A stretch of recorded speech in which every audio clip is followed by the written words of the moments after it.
buenas noches para todas y todos. Hoy es un gusto poder acompañar esta sesión de diálogos de arquitectura y urbanismo. Semestre a semestre buscamos que una de las sesiones de diálogos de arquitectura y urbanismo se enfoque a las experiencias de jóvenes investigadores. Hoy vamos a tener dos experiencias.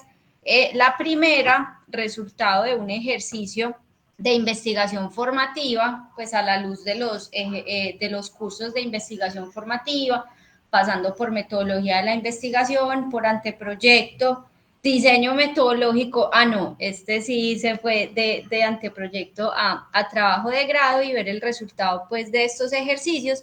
Y también vamos a ver un ejercicio de estudiantes auxiliares de investigación que han hecho parte de un ejercicio investigativo de la convocatoria interna de la institución. La sesión de hoy la estaremos grabando, pues porque para nosotros es muy importante poder seguir haciendo la difusión, que este sea un material que podamos compartir en diferentes escenarios, pues y lo más bacano es tenerlo ahí grabadito en nuestro canal de YouTube. Entonces, para que sepan, darle una bienvenida a los expositores del día de hoy. Entonces, pues para no dilatar mucho el ejercicio, justamente yo le voy a dar entrada a la primera experiencia que vamos a presentar el día de hoy, porque yo soy coinvestigadora de esta investigación y he venido trabajando de la mano con estudiantes del programa de arquitectura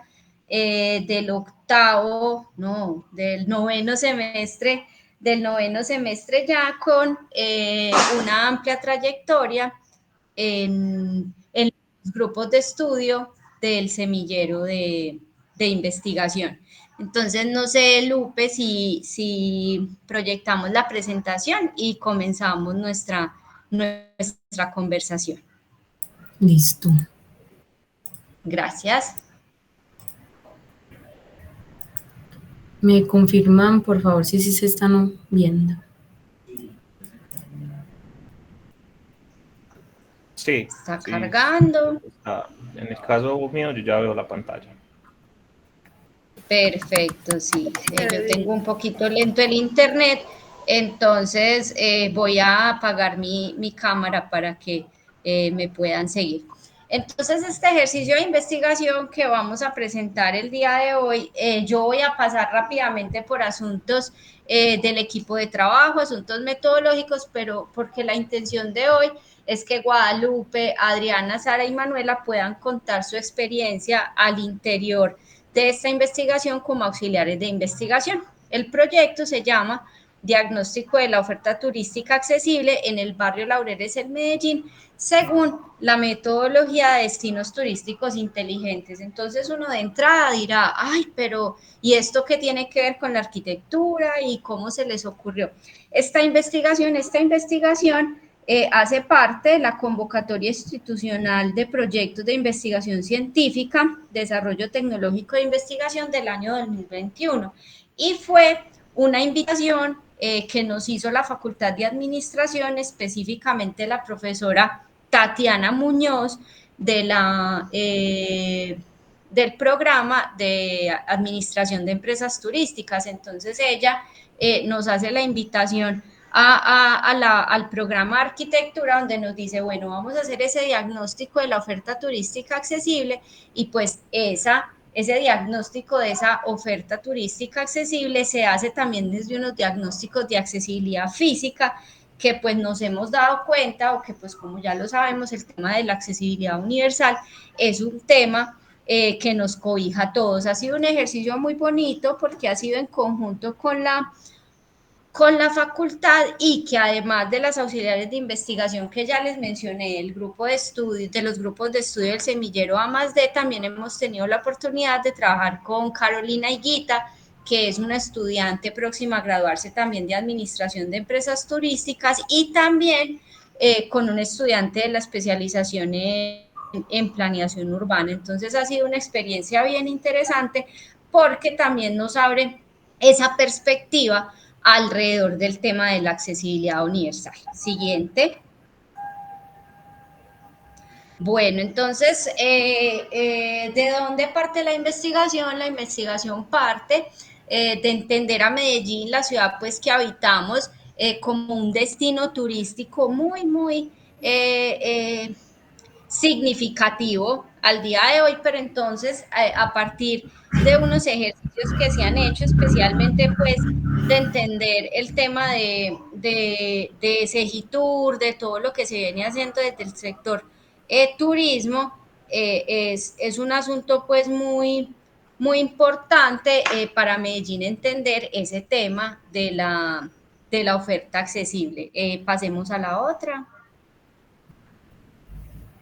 Hay unas preguntas, entonces identificar en el barrio Laureles cuál es esa oferta turística accesible. Aquí es importante hacer énfasis en que nos concentramos en restaurantes y hoteles en, en la ciudad de Medellín y entender también desde el tema de accesibilidad también cuáles son las necesidades que tiene un turista en condición de discapacidad, pero ahí también ha sido muy importante entender la discapacidad no solo desde la discapacidad física, sino de una serie, de un gran paquete de discapacidades que podemos entender y también como hablar de que, bueno, nosotros lo estábamos enfocando en el turista, pero deberíamos hablar de la población en general, ¿cierto? Porque nosotros debemos propender por ese tema de la accesibilidad universal.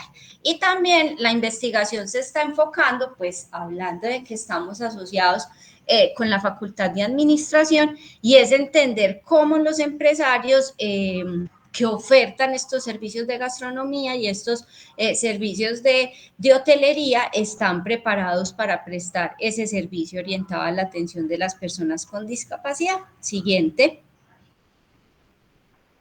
Tenemos unos objetivos, entonces, pues lo que ya hemos hablado, poder realizar ese diagnóstico de la oferta turística en establecimientos del barrio Laureles, establecimientos como restaurantes y hoteles.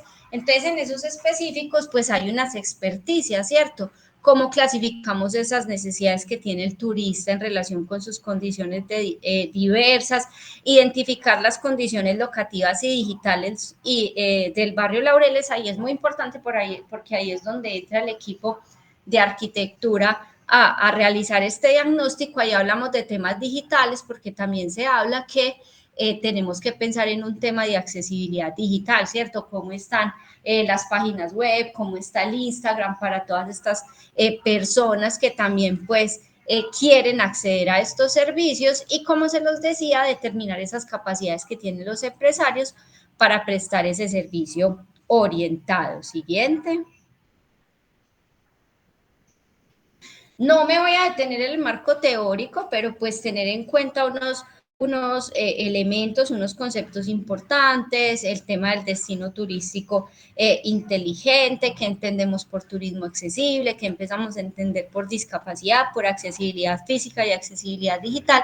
Y yo creo que este proyecto, hablo en plural, nos ha abierto los ojos a todos los que hemos participado en entender la diferencia, ¿cierto? Y cómo nos empezamos también a referir al otro, ¿cierto? Y cómo entender que esas personas con esas condiciones diferentes o pues sí, hablemos desde la diferencia, son personas que también tienen unas necesidades propias cuando quieren vivir la ciudad, cuando quieren entrar a estos establecimientos. Entonces ha sido también muy bonito desde la investigación podernos acercar a todo ese como a todas esas diferencias, lo que nos hace diferentes y no pensar que todos tienen nuestras mismas capacidades o nuestras mismas condiciones, sino que la diferencia se vuelve muy importante y un factor muy determinante cuando hablamos de arquitectura, ¿cierto? Eso también lo hemos conversado mucho,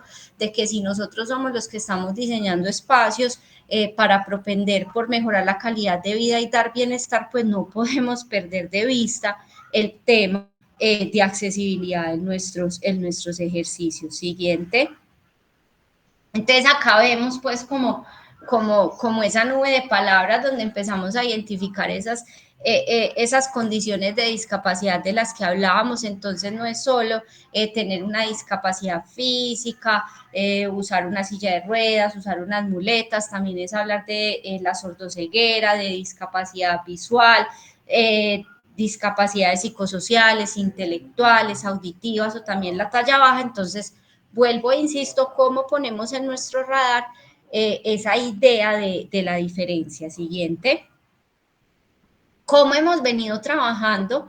Que ya ahorita las chicas les van a hablar un poco más en detalle de eso. Pues es una investigación de corte cualitativo, donde lo que estamos analizando son hoteles y restaurantes específicamente en el barrio Laureles. Entonces lo que hemos hecho es realizar unas visitas a estos establecimientos y a partir de unos matrices de diagnóstico de accesibilidad física hemos podido como propender y llenar esas listas de chequeo, pues a partir de nuestras observaciones y a partir también de las entrevistas a profundidad, ¿cierto? A los prestadores del servicio, pero también a estas personas con discapacidad. Sé que voy un poco rápido, pero pues mi interés era presentarles en cortos minutos el ejercicio investigativo. Hasta acá está la metodología, para ya darles paso a Guadalupe, a Adriana y a Sara y a Manuela, que han venido trabajando en esta investigación ya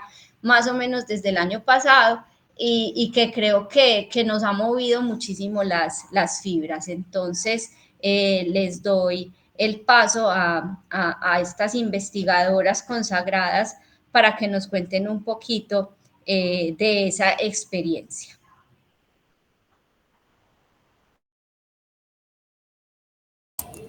Hola, buenas noches.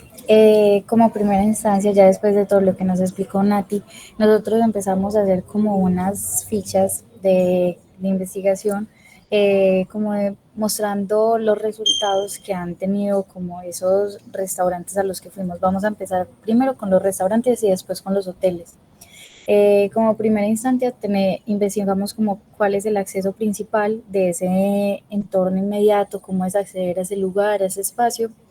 Y en muchos casos notamos que no tenía como que buen acceso. Muchas veces, en el caso de este restaurante, que es el Fogón Costeño, la inclinación que tenía para ingresar, a pesar de que pues se le dio esa oportunidad como para que se hiciera esa pequeña rampa, era muy inclinada y para acceder era complicado como para los que tienen discapacidad reducida, movilidad reducida.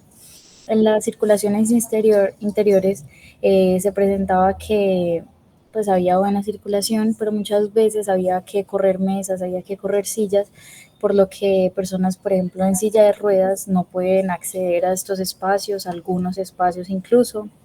En la siguiente, Lupe. Y investigamos lo que es la zona del servicio de restaurante, que fue como que lo que expliqué, y las unidades sanitarias, que en este se presentó como que un grado de accesibilidad muy bajo, porque las puertas una persona no puede acceder muy fácilmente, eran muy pequeñas, y más porque esta fue una adecuación de una casa que ellos tenían y la adecuaron como para tener el restaurante. Entonces como que presenta muchas características de lo que es un hogar, pero no lo que es un restaurante. Entonces no cumple con lo que es con la norma y, por ejemplo, con lo que es la señalización, no cuenta. Y es muy difícil como que para que las personas, más que todo en movilidad reducida, que son los que están en silla de ruedas, permitan entrar también a esos espacios. Listo, Lupe. Listo, el siguiente restaurante que analizamos fue Fidelino, que queda en el barrio también de Laureles. Analizamos el acceso principal del entorno inmediato. Este acceso pues principalmente contaba como con un escalón, entonces desde ahí fue como deficiente su grado de accesibilidad al establecimiento del restaurante. También este restaurante contaba con muchos objetos alrededor, sobre todo en la entrada principal había una silla gigante en donde pues a la gente en condición de discapacidad pues le era muy difícil entrar. Analizamos también las circulaciones interiores. Este es un restaurante de 3 pisos en los cuales pues no hay ascensor, solo hay escaleras y en los cuales las circulaciones interiores eran muy pequeñas como para el paso de una persona de movilidad reducida, y pues también las escaleras impedían que unas personas subieran pues como fácilmente a estos niveles. Siguiente. También la zona de servicios y restaurantes lo notamos muy deficientes porque el mobiliario no cumplía como con las condiciones necesarias para las personas con discapacidad, y en las unidades sanitarias presentamos como los mismos dificultades en cuanto las unidades sanitarias tenían también como escalones para poder entrar, entonces desde ahí se presentaba un grado de accesibilidad muy bajo. Este restaurante vimos que no cumplía con mucha accesibilidad, sin embargo, la siguiente por favor. Sin embargo, este restaurante pues decía y vimos que tenía dos niveles, uno en los cuales tenía como unos salones o unos espacios mucho más tranquilos en los cuales ellos decían que les podía ayudar a las personas con discapacidad psicosocial, pero pues como el análisis que hicimos que era con discapacidad física no cumplía en absolutamente nada. Y en cuanto pues a nuestra experiencia, nos ha sensibilizado demasiado como estudiantes y próximos profesionales de arquitectura, desde tener en cuenta en las etapas de diseño algo que tenga que ver en cuenta con accesibilidad y en el cual los restaurantes o cualquier espacio pueda tener como las condiciones óptimas para que todo tipo de personas pueda entrar a ellas. Y más porque todo vemos, ay, perdón, Lupe, y más que todo porque vemos que hay una norma y que muchas veces uno no cumple esa norma, y con nosotros como arquitectos tenemos como que ese deber de aplicarla en los diseños que vayamos a hacer y así. Y por ejemplo, muchas veces la norma estábamos viendo que era muy poco incluso accesible para las personas con discapacidad.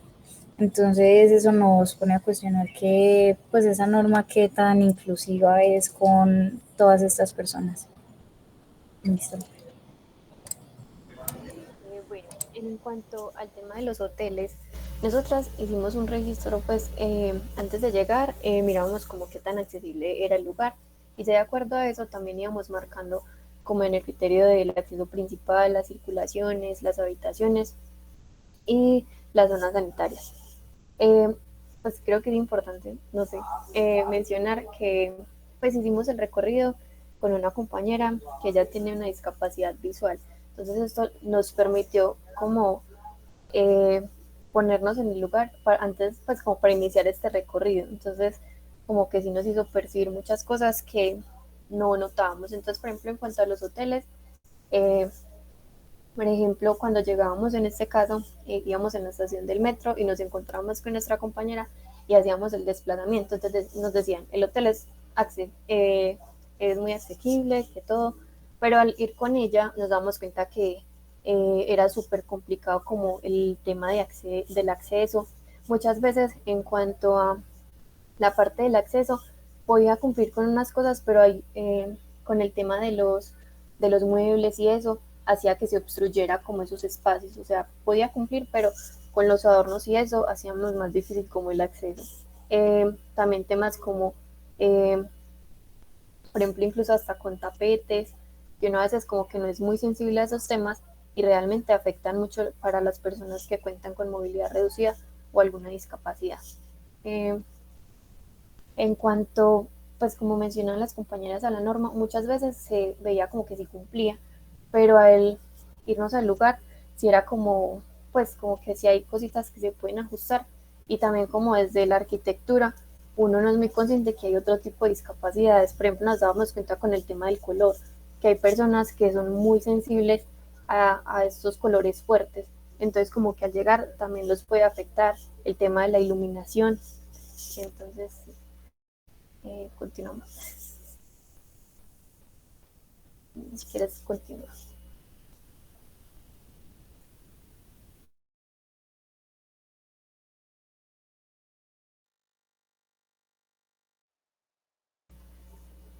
Lupe, sí, estás hablando ahí. Sí. Ahora. Ahí estaba hablando ya. Listo.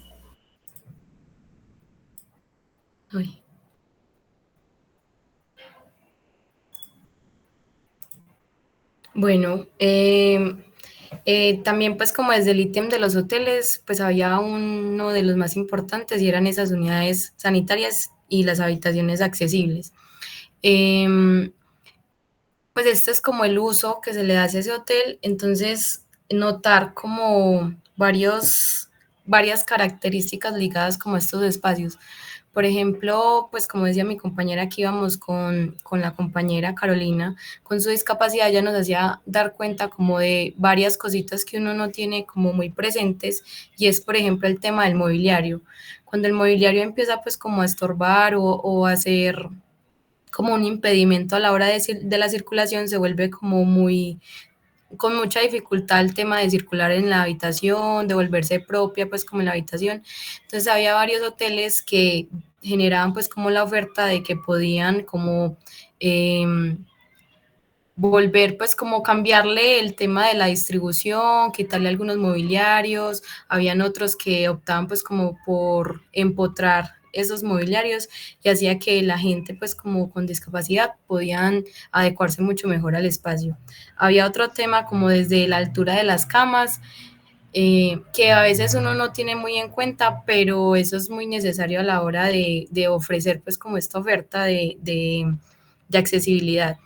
Eh, el tema de ser unas habitaciones accesibles es el tema del espacio, que sea un espacio amplio, que la persona pueda sentirse pues como propia tanto del espacio, pero también tenga la autonomía de circular por este. Otro ítem importante eran como esas áreas comunes y el servicio de restaurantes. Entonces, desde ahí uno connotaba pues como varios intereses que se notaban desde las intervenciones, pero como nombra mi compañera, entonces las adecuaban con unos adornos, y esos adornos generaban que esas circulaciones que ya estaban bien resueltas terminaban, era pues como en problemas.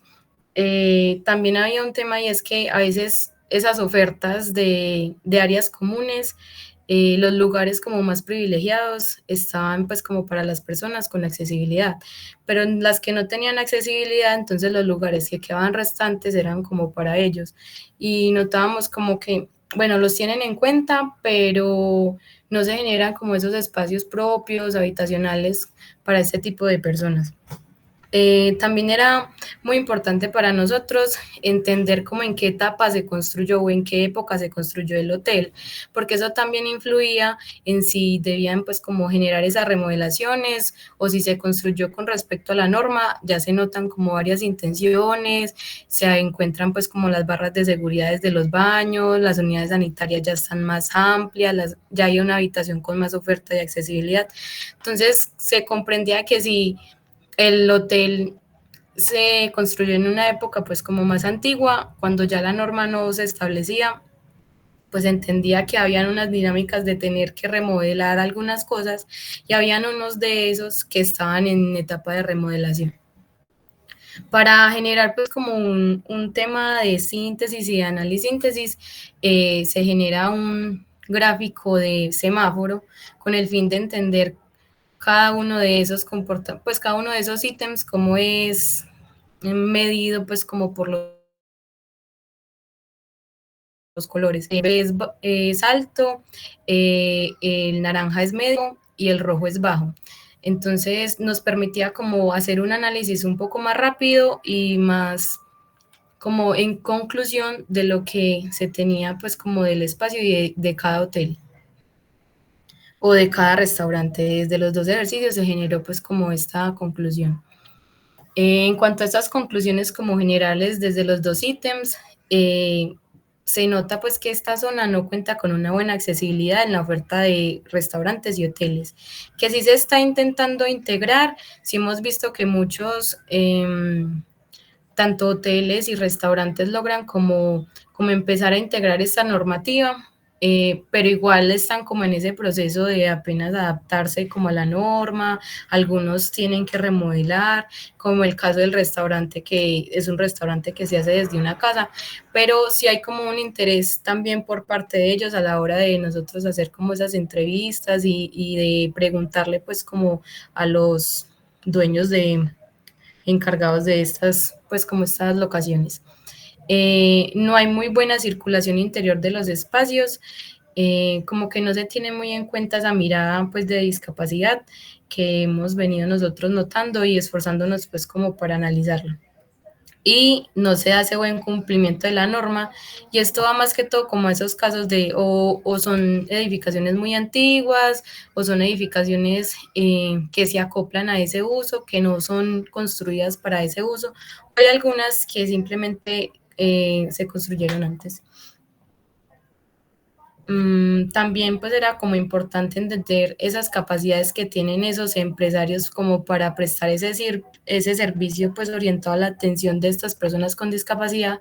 Entonces se entiende que reconocer esas necesidades de las personas con discapacidad y configurar esas dificultades, lo que genera son unas características y alternativas que ellos pueden implementar a la hora de generar pues como estos ejercicios de pronto de renovación del espacio.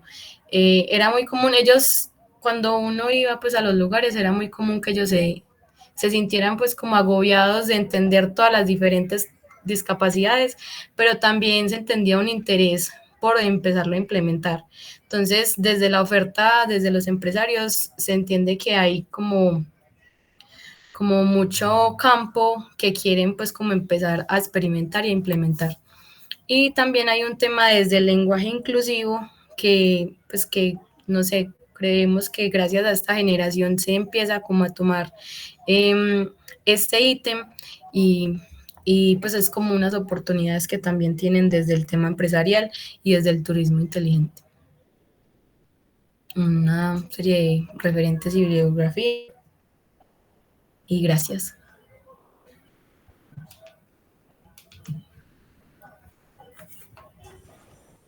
Muchas gracias a ustedes, súper interesante la perspectiva, Nati, muy, muy bacana la investigación.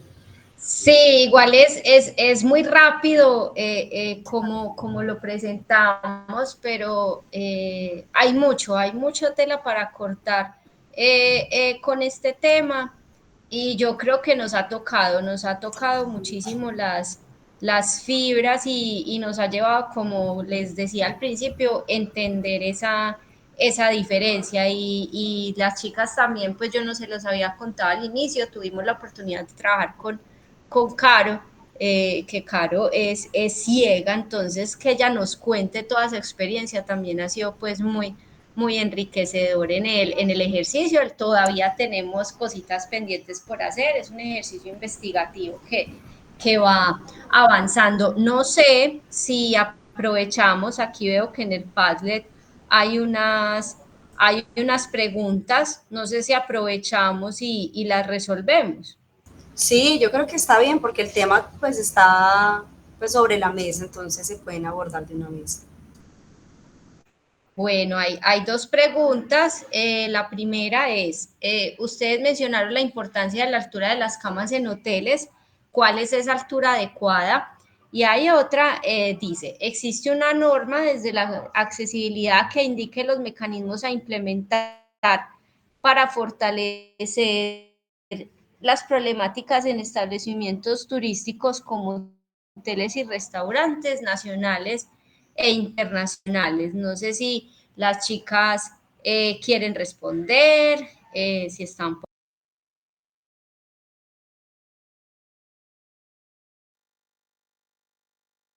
Pues no sé, yo quisiera responder pues como el tema de la cama.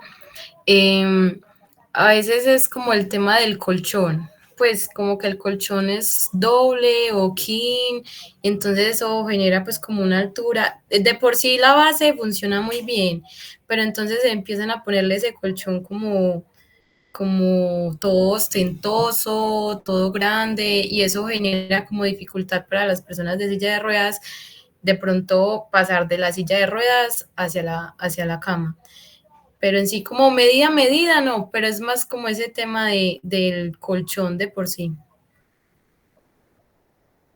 Sí, ahí se habla más o menos de una medida de, no sé, de unos 65 centímetros, pero es lo que dice Guadalupe, pues que pueda darse como esa transferencia, y no solo pensar en las personas en silla de ruedas, sino las personas de talla baja. Yo me quisiera arriesgar a responder la del asunto normativo, ha sido un poco complejo dar respuesta a esos asuntos normativos porque pues desde la arquitectura, desde el asunto estructural, desde el asunto técnico de resolver, pues a nosotros nos rige la norma sismo resistente, la NSR10, y por eso es que Guadalupe nos contaba ahorita que entre más nuevo el restaurante o el hotel como tal, pues hay más condiciones de accesibilidad. Existen unas normas sectoriales de turismo alrededor de los restaurantes y los hoteles, pero ¿qué sucede? Que no son unas normas vinculantes, o sea, no necesariamente todos los hoteles y los restaurantes tienen que cumplir con esa norma, porque hay una que, pues, dependiendo como el grado de accesibilidad que tengas, te dan 1, 2, 3, 4, hasta 5 estrellas, y lo mismo pasa con los restaurantes, que se habla de cuántos tenedores tiene, pues como también de un estatus, pero al no ser un asunto vinculante, pues el tema de la norma, creo que nosotros tenemos una gran responsabilidad en este caso como arquitectos, de a partir de lo que trabajamos en la NSR10 y pues como todas las condiciones de entender. Y yo creo que es entender también la accesibilidad, no solo desde la persona con discapacidad, sino que todos necesitamos estar en un espacio accesible. Muchas veces también tenemos algún tipo de discapacidad temporal, ¿cierto? Entonces yo creo que tenemos ahí una responsabilidad muy grande. Entonces pues la que nos rige el BOE, insisto, es la NSR10 de la infraestructura física, pero a hoy todavía uno no encuentra como unas normativas muy vinculantes o muy obligatorias alrededor, pero hay mucha bibliografía. De hecho, si están interesados en el tema, se pueden contactar con nosotras, podemos hablarlo, porque realmente hay un abanico de posibilidades para conversar. Listo, Nati, muchas gracias también como por esa claridad. Quería también entonces darle paso a la segunda intervención que vamos a tener dentro de la noche de hoy. Por aquí hay una mano levantada justamente de una de las ponentes. ¿Nos quieres contar algo previamente, Eddie? Buenas noches para todos. Bueno, el comentario es más como sobre la presentación que acaban de hacer, porque de cierto modo me toca mucho en el sentido de que actualmente estoy trabajando en un proyecto que lo tengo que ver. Entonces, realmente tenía como 2 preguntas al respecto, porque si bien uno no está muy en el campo de la arquitectura, con personas que tienen alguna discapacidad, hemos llegado a la conclusión de que, por ejemplo, van a un hotel o a un restaurante, y por el simple hecho de tener las adecuaciones de accesibilidad, de adecuar la infraestructura, terminan recargando esas adecuaciones a los precios que les ofrecen a ellos. Entonces, no sé si de pronto la investigación pueda tocar un poco, abrir un poco el abanico para que otros campos de otras profesiones puedan empezar también como, bueno, hay que visibilizar también esas discapacidades, como no solo hay que atenderlas desde una infraestructura, sino desde como la globalidad del servicio. Y la segunda, pues de lo que quería preguntar es de si ese análisis también se hizo como del urbanismo inmediato a ingresar al espacio. O sea, no solamente como la entrada o la puerta, sino como, bueno, esa persona, por ejemplo, que va en silla de ruedas, llega a una bahía, o para esa persona llegar al espacio tiene como, no sé, un medio de transporte que también le permita la accesibilidad. Eso me interesa.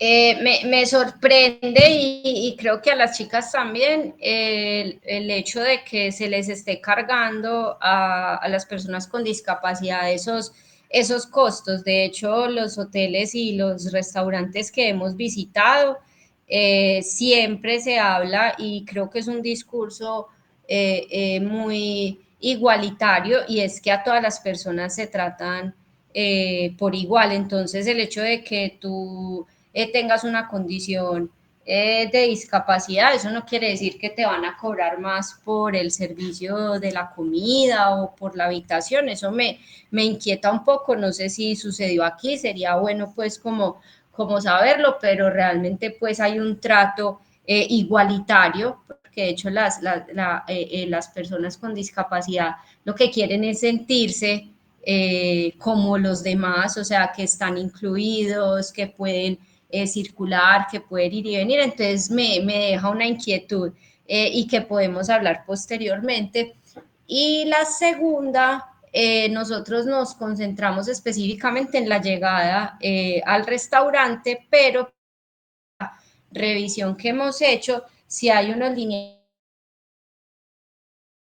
al transporte accesible, para la llegada al turismo, pero la investigación se centró específicamente en el acceso a los establecimientos y lo que sucedía al interior.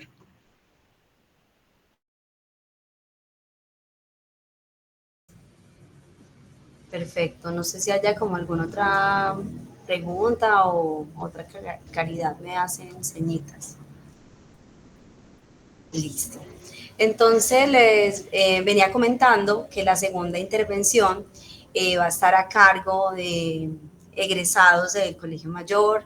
Tuve la oportunidad pues de acompañarlos durante este proceso. No participé directamente, digamos, como la profe Natalia en el proyecto como coinvestigadora, pero sí, digamos, seguí muy de cerca en varios semestres, entonces muy contenta de que hayan aceptado la invitación, de que ya ha pasado algún tiempo, pues uno vuelva a mirar el proyecto. Entonces los voy a dejar con Carolina Osorio, Juan Pablo Hernández y Andrés Mauricio Ramírez, que ellos nos van a exponer una síntesis del proyecto Habitar el Barrio Prado, Patrimonio y Espacio Público. Este proyecto básicamente intentaba hacer una relación entre el espacio público, los entornos patrimoniales y unas dinámicas de apropiación que permitieran reactivar como estos entornos, pues a partir como de un análisis muy juicioso de unas propuestas muy bien representadas. También quiero resaltar que el proyecto estuvo participando en Red Colsi, le fue súper bien, estuvo también en Red Colsi Nacional, entonces este es, digamos, como un escenario más para divulgar como los buenos resultados que ha tenido el proyecto. Entonces los dejo con los ponentes y gracias por aceptar la invitación. Bueno, muy buenas noches para todos. Inicialmente quiero agradecer a la institución universitaria Colegio Mayor de Antioquia, en cabeza del semillero A+D, por el espacio, por la invitación, así como también el agradecimiento a las docentes, todas arquitectas con su maestría, que nos acompañaron en diferentes momentos de los diferentes cursos de investigación, desde metodología, anteproyecto y finalmente informe de investigación. Ellas son las arquitectas Sandra Margarita Vélez Murcia, está la arquitecta Diana María Bustamante Parra, la arquitecta Caterine Preciado, la arquitecta Laura Rendón, la arquitecta Natalia Cardona. Ellas pues de manera muy amable nos acompañaron durante diferentes cursos y momentos de esta investigación. Así como también quiero rápidamente pues permitirme socializar los integrantes de este proyecto. Nosotros pues todos nos graduamos en el año 2023 de la carrera de arquitectura. Entre las mujeres están María Gisela Bustamante Gil, Carolina Osorio Jaramillo y Natalia Ospina Guerra. Y entre los hombres estamos Daniel Sánchez Bedoya, Daniel Balbuena Molina, Andrés Mauricio Ramírez Tamayo y estoy yo, Juan Pablo Hernández Giraldo. Entonces, bueno, inicialmente vamos a hacer un recorrido por este póster, el cual pues nosotros tuvimos la oportunidad de adelantar en cada curso y lo presentamos en Red Colse, como dijo la docente Diana, y finalmente tuvo la oportunidad de este proyecto de viajar hasta Cartagena a socializarlo también. Entonces, bueno, vamos a hablar del Barrio Prado, el patrimonio y su espacio público. Este acercamiento que tuvimos pues inicialmente, empezando por una introducción a la historia de lo que es el Barrio Prado. El Barrio Prado es una centralidad histórica, tuvo su furor, su auge en el año 1940 y el 60, empezando a ser urbanizado desde los años 1920. Tuvo una gran relevancia arquitectónica debido a su influencia europea de la cual se inspiraron la construcción de diferentes casas. En el año de 1991, este barrio fue declarado de conservación urbanística al ver pues la importancia del patrimonio arquitectónico de las cuales se contemplan cada una de sus manzanas y sus casas.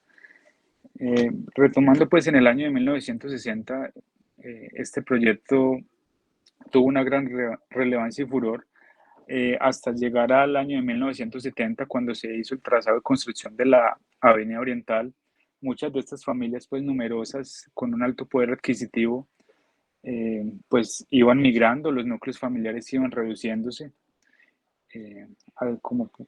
Como algunos de ustedes pueden saber, estas viviendas pues son de gran magnitud, teniendo más de 4, 5, 6 alcobas, muchos patios, de una habitabilidad muy rica, pero a las familias ir migrando digamos, a barrios como Laureles, El Poblado, digamos, familias menos numerosas, este barrio comenzó a cambiar de uso. Ya pues las viviendas eran demasiado grandes para los núcleos familiares pequeños y cambiaron de uso a temas de hogares geriátricos, a edificios institucionales de la Alcaldía de Medellín, y les fueron dando otro uso.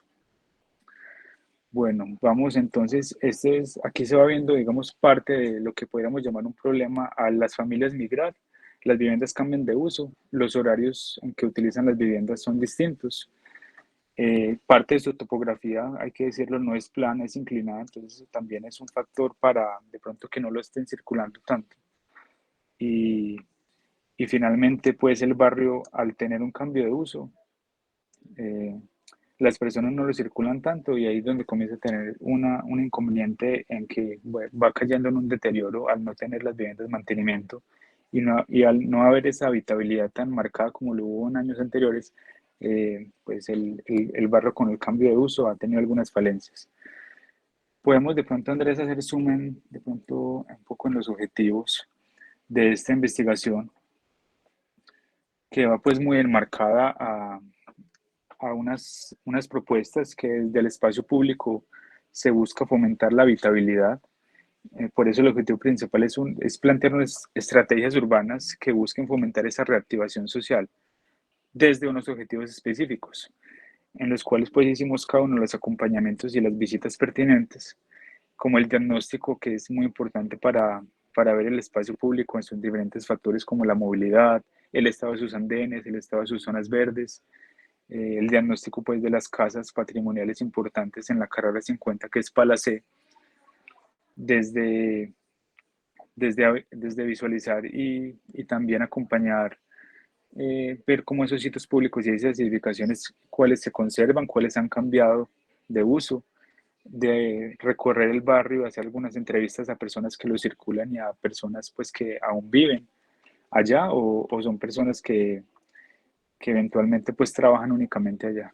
Y finalmente analizamos unos referentes de intervenciones ejemplares en el contexto, digamos, local, nacional e internacional. Así como también me voy a referir en este momento a unas bases teóricas que revisamos a partir de unos autores que han tratado y estudiado el tema del espacio público y el patrimonio. Tenemos entonces inicialmente el tema del contexto del patrimonio y el desarrollo sostenible en un artículo pues investigativo que abarca esa visión del contexto patrimonial y la importancia que tiene que ver esas diferentes situaciones. Tenemos también el tema de Ciudades para la Gente, de un autor que se llama Jan Gehl. Habla de ese espacio público como catalizador de dinámicas urbanas, cómo ese espacio público puede ser una experiencia para la gente, que las personas puedan habitarlo de día y de noche. Tenemos acá en la visualización en la pantalla, ustedes pueden ver un collage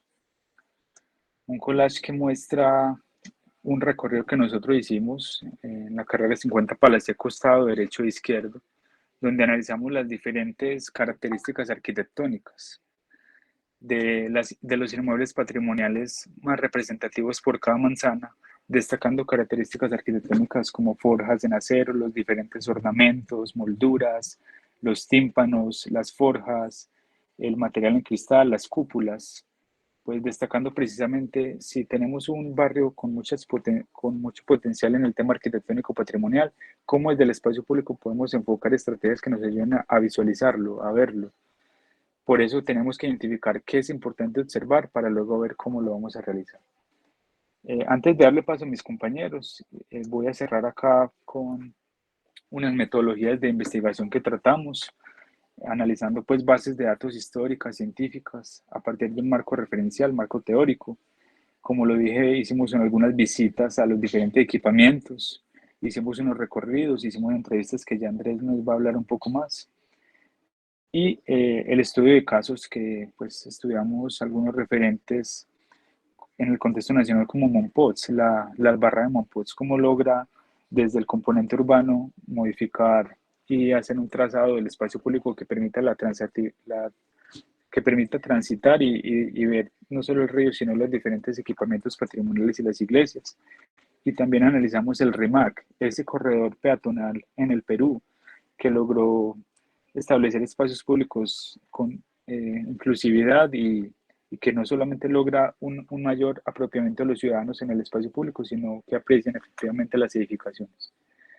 Tenemos un componente de divulgación tecnológica, pues que también lo vamos a analizar después con Carolina, que nos lo va a enseñar. Pues tenemos el QR para que las personas puedan acercarse y tomar foto con el celular y nos lleva a una ampliación de lo que hicimos en el collage. Y lo que hicimos, tenemos también un libro en digital, un libro físico, que la universidad pues también tuvo pues el apoyo con las diferentes docentes arquitectas, nos apoyaron en todo el proceso. Muchas gracias, ya continuamos compañeros. Bueno, muy buenas noches para todos. Pues adicionando la información que Juan Pablo ya como introducción dentro de los aspectos de planteamiento de problema, objetivos, marco teórico, conceptuales y metodología, pues es importante referenciar justamente cómo fue esa identificación de las problemáticas a partir de los conceptos históricos que han sucedido en el barrio Prado.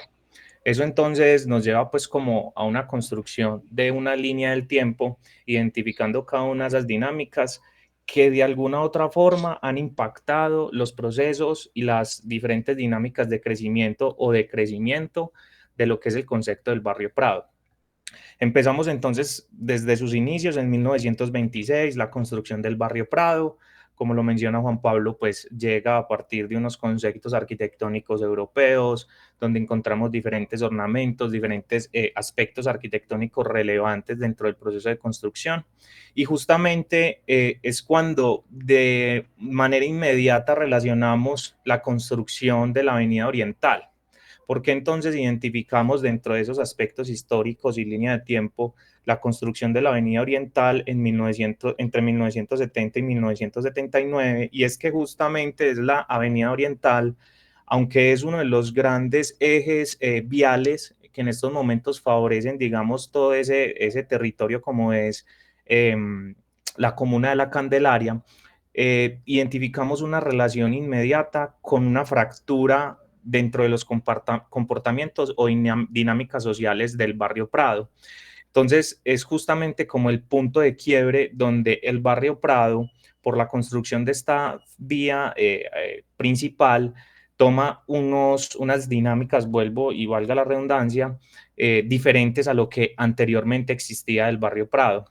Conjunto en ese justo momento, de manera pues como continua, en 1980, la construcción del sistema férreo del metro, donde también imparte, digamos, algunas diferencias en los procesos habitacionales que existen del barrio Prado. Ya finalmente en el 2017, que es básicamente como los conceptos de la actualidad del barrio Prado, se inician un montón de investigaciones para poder referenciar a partir del POT en 1997, que fue el primer POT, cómo fortalecer esas dinámicas y tratar de recuperar los espacios del barrio Prado para justamente tener una memoria constante de su construcción y de lo que él compone. Como también lo mencionaba Juan Pablo, en los desarrollos como tal de los fragmentos del collage de la avenida Palacio de la Carrera 50, digamos que tuvimos una intencionalidad de la identificación no tan solo de esas edificaciones patrimoniales, sino también de los comportamientos de los espacios públicos, de las dinámicas sociales, de los comportamientos y aspectos de seguridad. Y justamente desde ese fragmento de collage fue que hicimos todos los análisis previos para justamente confirmar las situaciones en las que se encuentra. Pues en su momento las identificamos y que no hay que negarlo, que en la actualidad sigue existiendo dicha dificultad sobre el habitar el barrio Prado. Entonces, cada una de esos análisis, de esas cartas descriptivas, y adicional también a los procesos de encuestas que para el proceso de investigación fueron fundamentales, porque no es tan solo tener en cuenta las entrevistas a expertos, que ahorita les mencionaremos en el libro, que fueron 2 personas, 2 profesionales en el ámbito de la arquitectura, en el ámbito del comportamiento de los espacios, sino también cómo aquellas personas que habitan o recorren el barrio Prado, como son los agentes internos y los agentes externos, nos daban información sobre su sentir, sobre su percepción, justamente de lo que es el contexto y el territorio del barrio Prado en la actualidad. Tomamos un total de 40 encuestas a las personas tanto internas como externas, y lo que concluye dentro de todo este proceso es justamente unos factores importantes que son evidentes en el proceso, pues, de investigación. Arrojaron entonces dentro de los agentes internos una inconformidad frente al tema de la seguridad, sobre el manejo de las basuras y sobre los habitantes que justamente están en estos momentos en el barrio Prado en situación de calle. Estos son los 3 factores que más relacionaban y que directamente identifican como deterioro de la infraestructura o de la imagen del barrio Prado. Mientras que en los aspectos de los agentes externos también mencionaban un poco los aspectos de alumbrado público, de seguridad, que digamos que son 2 conceptos que van muy tomados de las manos, y adicional al espacio público. A pesar de que la carrera 50 Pase cuenta con una sección vial generosa, de unos antejardines, de un proceso de zonas verdes muy agradables para su recorrido, pues mencionaban que los espacios públicos siempre se encontraban deteriorados y que esto de alguna otra forma no permitía que manejaran una estancia significativa en la zona, sino que simplemente era de transición, más que todo porque es una vía que conecta directamente con la Candelaria, con el centro de la ciudad de Medellín y con los barrios, la periferia en la zona de Medellín, en la zona nororiental, y pues que esto justamente no les permitía esas dinámicas de estancia. Los porcentajes son evidentes. Dentro de los internos siempre prevalece el porcentaje malo como una percepción negativa, y dentro de los externos digamos que hay una línea que es prácticamente horizontal entre el regular y el malo, pero sigue existiendo esa preocupación frente a los aspectos de las situaciones actuales del territorio. Eddie.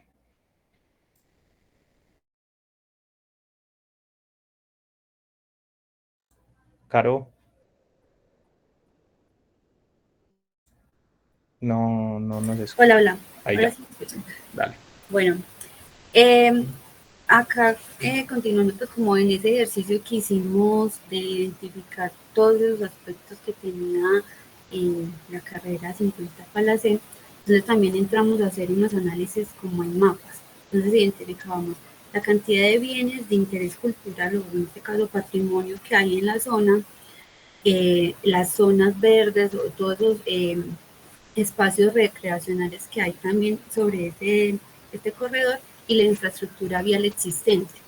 Aquí hay que hacer claridad en que, pues como por la misma construcción del barrio, la mayoría de estos espacios se concentraron sobre esa carrera, y encontramos que hay muy buen material y el barrio, por así decirlo, tiene mucho potencial, pero se está quedando desligado del resto de la ciudad. Entonces también entramos a analizar un poco cómo un espacio teniendo tanto por dar, un espacio que a lo largo del tiempo ha tenido también muchas investigaciones académicas, cómo sigue quedándose pues como ahí quieto.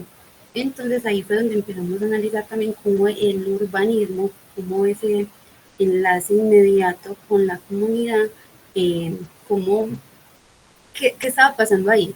Entonces empezamos a identificar que había como cierta interrupción en las dinámicas de la zona, dinámicas que al fin y al cabo terminaban siendo muy sociales y no tanto de la arquitectura. Mauro, por favor, corre hacia entonces ahí empezamos a analizar, por ejemplo, un tramo típico en urbanismo y le empezamos a dar ciertas estrategias, partiendo también como de esos referentes de los que hablaba ahorita Pablo y de ese marco teórico que fuimos construyendo. Entonces, en algún momento, específicamente, por ejemplo, Jean Gell decía, las ciudades para la gente son de la gente y la gente atrae gente. Entonces, partiendo de todos esos espacios que hay, esa carga de usos, cómo a partir de los usos podemos atraer gente. También fue como el urbanismo o la conexión que hay en el espacio, cómo se puede mejorar, algo de lo que nos hablaban en las encuestas de la situación de los andenes, de las fachadas, cómo esos espacios se pueden humanizar y cómo se pueden dinamizar, también como llegando a una estrategia. Entonces ahí, englobándolo un poco, llegamos a las 3 estrategias a las cuales les dimos de nombre, pues, patrimonio para la gente, siendo la primera, humanizar la calle, la segunda, y la calle lúdica. Entonces, patrimonio para la gente se concentraba en esas dinámicas sociales. Nosotros cada estrategia, por decirlo así, la subdividimos en 4 actividades que soportaban esa estrategia. Entonces, en esta primera estrategia, nuestro enfoque se iba a cómo el reciclaje o la recuperación de los edificios que hay en la zona, que actualmente están algunos deshabitados, otros están pues como en un uso pero muy, muy cerrado, como muy de muy poco uso para lo que realmente hay allí. También pensábamos en iluminar y resaltar esas fachadas, entendiendo de que cuando uno no ve algo o no lo visualiza, no se hace visible, se olvida o se deja como se vuelve paisaje y realmente no se le da la importancia que hay en él. El turismo también lo pensamos como turismo, como la articulación de ese patrimonio con el resto de la ciudad, teniendo en cuenta de que Prado en sus inicios y su historia marcó un hito para la ciudad, y también la divulgación de la historia y el patrimonio a las personas que llegan, que ahí estaría los QR de los que hablaba ahorita Pablo. La idea es que nosotros con esta estrategia le demos apropiación, identidad al espacio. Y pues para que haya identidad y significado de un espacio, pues se necesita reconocerlo, apropiarlo, que también nos basamos un poco en ese referente de la Comuna 13, también, si bien no era un referente totalmente arquitectónico, lo tomamos más como un referente de soluciones como sociales. En la segunda estrategia, que es humanizar la calle, nos concentramos en las 4, igual también 4 estrategias que se dirigían más como a ese estado del corredor. Entonces era transformar ese recorrido de forma que se le pueda dar mayor prioridad al peatón, mejorar la materialidad de los pisos en algunos casos que vimos que ya como por ese mismo desuso y falta como de apropiación se ha ido deteriorando. También hablamos del prado vivo, acá entra esa parte de las zonas o la vegetación.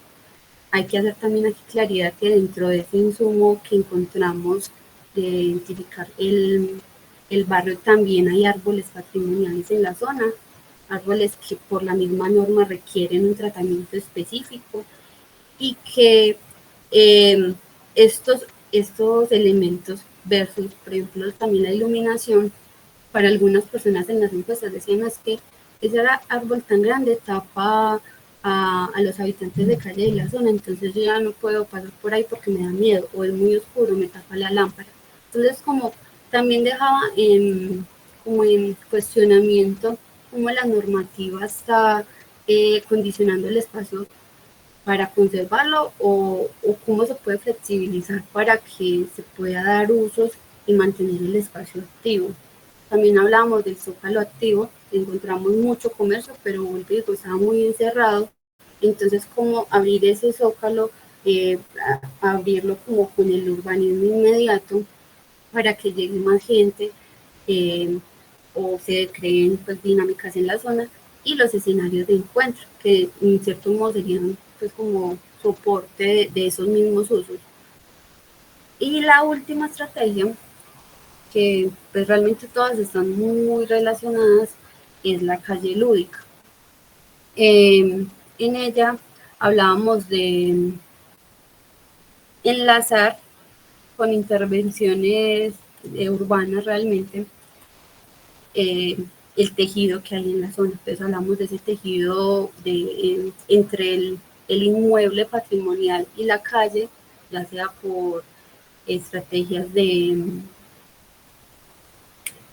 urbanismo táctico, estancias deportivas en la zona o comercio, iluminar mejor las zonas o las conexiones viales, no solamente permitir el vehículo o el carro como medio de transporte, sino también la bicicleta, los peatones, darle como más de horario de los que hablábamos que identificamos, perdón, en las encuestas, que la gente decía, no, yo puedo pasar por ahí hasta las 5 porque ya después de eso ya no hay nadie, porque ya no pasan bicicletas o ya no pasan carros, entonces como tratar de disminuir ese tipo de situaciones a partir de estas estrategias.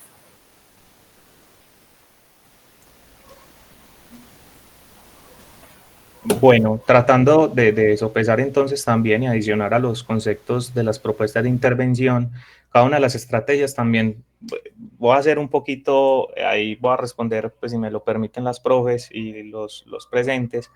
Estoy viendo las preguntas donde hay una que dicen que si consideran que el tema normativo influye a favor o en contra de la reactivación del barrio Prado. Nosotros dentro del marco referencial y ese marco, digamos, normativo, también realizamos los análisis respectivos a las condiciones actuales de esa norma y como primer conclusión tenemos un factor que es muy favorable, que es justamente que el barrio Prado desde su composición ya es un territorio patrimonial. Entonces, digamos que existen dos tipos de intervenciones que se pueden realizar desde los aspectos constructivos y arquitectónicos del barrio Prado, que es interna y externa. Esos dos factores, cuando hablan de interna, es porque la propiedad como tal no puede tener ningún tipo de desarrollo o modificación en su parte interna ni en fachada. Mientras que la externa dice puntualmente la norma de que no se permite ningún tipo de modificación en fachada, pero sí interna. Esto entonces, ¿por qué lo relacionamos dentro del marco marco normativo, perdón? Y nos parece relevante, es que ya tenemos un punto a favor y es que tenemos un concepto patrimonial muy claro.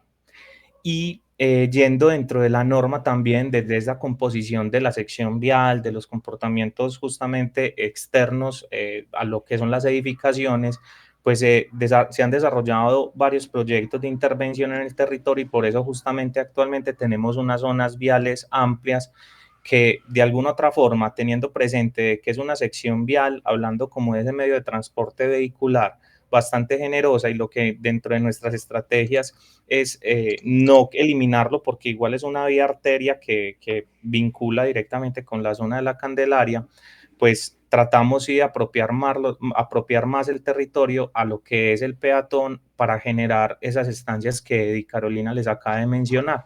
Entonces, respondiendo la pregunta en formato de conclusión, sí tenemos posibilidades o la norma sí favorece el territorio y que claramente es una condición más dentro de los aspectos de estrategias urbanas y sociales y dinámicas sociales que son las que en estos momentos tienen en degradación el territorio como tal, la zona del barrio Prado o en este aspecto específico la carrera 50 Palacé.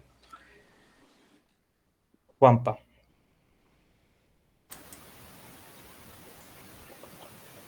Bueno, pues qué pena, no tengo abierto el Miro en este momento para las preguntas, lo cerré. Pues acá les quería mostrar. Este es uno de los componentes No, de hay divulgación. hay otra preguntita, se las voy a dejar ahí esbozada. ¿Qué recomendaciones les darían a los estudiantes que están en el proceso de desarrollar su investigación? Ahí se las dejo.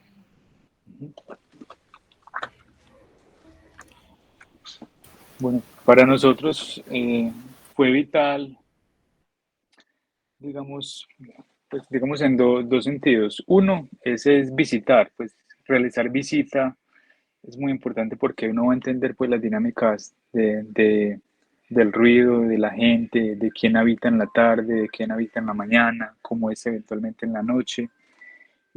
Para hacer un diagnóstico, que después de ese diagnóstico salieron unas estrategias. Vimos diagnósticos de zonas verdes, diagnósticos de parte de iluminación, de transitabilidad, de pendientes. Entonces, ese primer consejo, pues yo me atrevo a decirlo, es visitar, conocer el territorio, recorrerlo para ver, pues en parte, los que lo habitan, qué necesitan o qué percepción tienen del territorio. Y lo segundo es tomarse el tiempo de encontrar y de buscar unos referentes que realmente aporten a los objetivos generales y específicos a los que ustedes van a ir construyendo de la mano de las profes. Eso también va a ser una manera no solamente de entender, digamos, según los autores de los referentes, cómo procedieron a hacer la investigación, sino también les van a ayudar a tener metodologías de representación gráfica, de redacción, de ilustración, de fotografías, de cómo mostrar la información, que nosotros desde la arquitectura somos muy visuales, entonces sería como esos dos consejos. Hay otra. Perdón. Yo ahí también quería complementar como la respuesta, y es de que en la investigación uno, si bien al principio uno es muy desligado del tema, a medida que le va trabajando se va encarretando mucho. Entonces, pues algo muy personal y creo que funciona es muchas fotografías del espacio, muchas fotografías de las situaciones, conversar y estar siempre abiertos como a lo que la misma gente de la zona comparte, de los que lo viven, o también puede ser las personas externas al lugar, como comentarles su investigación. Porque, por ejemplo, para el caso de Prado nos damos cuenta de que personas externas al barrio lo tienen mitificado completamente. Entonces uno es como, bueno, ¿qué está pasando en la ciudad? Y como toda esa recolección de información permite que uno al final termine como agrupando o como llevando su retraso mental de todo lo que vivió en ese proceso. Entonces siento que es una ayuda, se podría decir, metodológica para la investigación. Y adicional, pues como enfocar la investigación en algo que a uno como que le llame la atención bastante, porque, vuelvo y digo, uno se encarreta y termina como aportándolo o llevándolo más como a su vida laboral. Se podría decir que es mi caso, entonces como que por ese lado. Yo creo también, pues adicionando a la pregunta, y es que para los procesos de investigación, más que todo cuando se desarrollan así como con un grupo de varias personas, es identificar como esas capacidades y esas cualidades que tiene cada uno de los integrantes del grupo. Para el desarrollo de esta investigación hay que notar pues que éramos una cantidad bastante generosa y que justamente por eso también pues desde la, si se le puede decir de manera coloquial, desde la humildad tuvimos un resultado pues que de alguna otra forma representa esa cantidad de integrantes y que esa cantidad de integrantes cada uno tenía una capacidad diferente para el desarrollo de actividades en específico, no tan solo desde los aspectos gráficos o desde la ciencia específica que es en la arquitectura, la representación, como lo decía Juan Pablo, sino que también desde los aspectos humanos. muchos teníamos capacidad de generar esa conversación activa con las personas que habitan el barrio Prado, otros tenían una capacidad tremenda para desarrollar una interpretación de los diagramas de mapas, de esquemas, y en ese mismo sentido es la recomendación que yo creo que uno también desde el equipo de trabajo y no tanto delegar como haga usted esto, haga usted lo otro, sino también cómo entre todos, desde sus capacidades y cualidades, pueden aportar y que todos aprendamos como en ese proceso pedagógico colectivo, si se le puede llamar. Eso también es muy importante para el desarrollo de una investigación.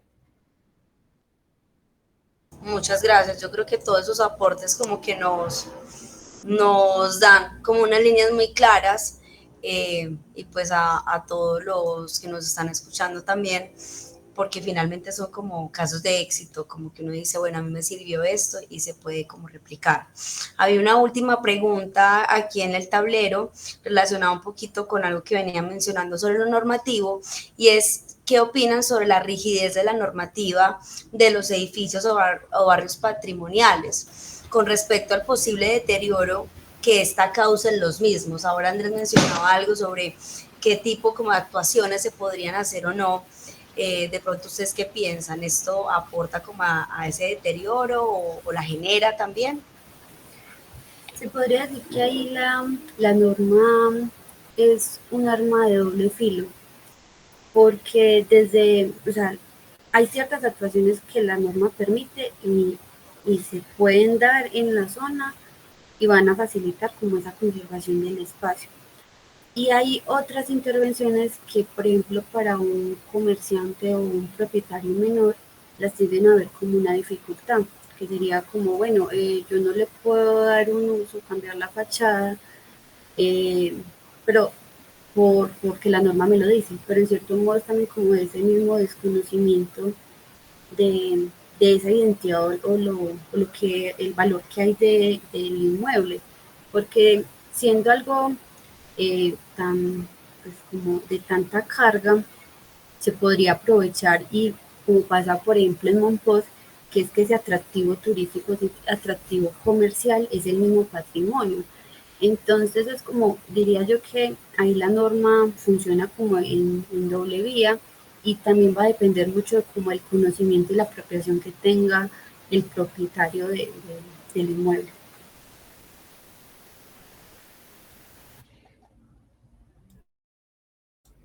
Sí, yo creo que lo que dice Eddie es bastante importante porque dentro de esas referencias normativas identificábamos como, bueno, cómo darle un punto de equilibrio a las necesidades del territorio respecto a lo que cabe del habitar.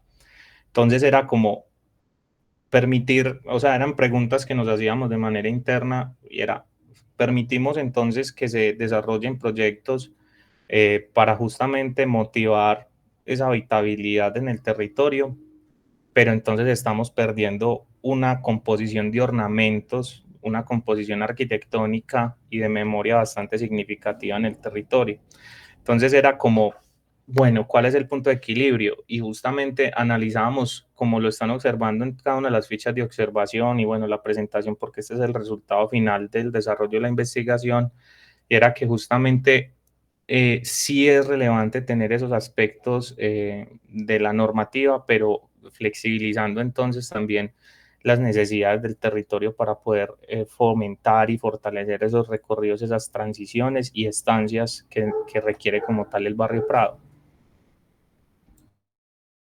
Muchas gracias, Andrés. Realmente creo que ese paneo que estás dando ahora en pantalla con los resultados, pues complementa muy bien la exposición, la síntesis que realmente nos mostraron, que sabemos que es complejo, un proceso pues que ha tenido tantos ingredientes, sintetizarla pues como en este tiempo, pero les agradecemos mucho por habernos acompañado y habernos contado su experiencia. Los invitamos también a que nos ayuden con la encuesta de satisfacción, que ya pusimos el link en el chat. Y pues queríamos pues finalmente invitarlos a que sigan en contacto con las redes del semillero A+D, que sigan pendientes de los diálogos de arquitectura y urbanismo, agradecerles a todos los ponentes y asistentes por destinar este espacio que nos muestra como desde otra perspectiva procesos de investigación. Entonces, muchas gracias a todos, gracias Nati también por acompañarnos y pues bueno, feliz noche, muchas gracias para todos. A ustedes, feliz noche. Qué bueno escucharlos. Chao. Qué bueno Gracias a todos. saludarlos.